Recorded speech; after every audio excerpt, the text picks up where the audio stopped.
Magandang araw! So ngayong araw nga dumating yung in-order ko. Actually, matagal ko na tong gustong bilhin kaya lang wala talagang pera kaya pinag-ipunan ko muna. Siyempre, iniisip na naman ng iba dyan na para sa akin to at luho na naman. Sa totoo lang, simula nang naging nanay ako, ay hindi ko na talaga iniisip yung sarili ko. Kapag may anak ka na, katulad ko nga, palagi mo na lang talaga iisipin yung mga pangangailangan ng anak mo. Okay lang kahit na wala kang mabili para sa sarili mo, ang importante talaga ay ang mga pangangailangan ng anak mo. Kung hindi ka ganitong ina ay nako naman talaga. Naalala ko pa, yung last na bili ko ng panty is nung dalaga pa ako 3 years ago or 4 years na yata. 3 taon na kasi ngayon ang anak ko. Actually, hindi na nga ako nagpapanty.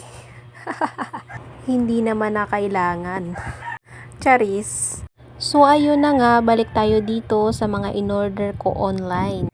In fairness naman talaga, magaganda naman ang tela at sobrang comfortable talaga isuot ang mga ito. Yung mga damit kasi na suot niya is nung 1 taon pa siya binili ko at hanggang ngayon ayun pa rin ang suot niya at sobrang masikip na yung iba. Gusto ko man siya bilhan ng mga pangangailangan niya agad ay hindi naman tayo mayaman.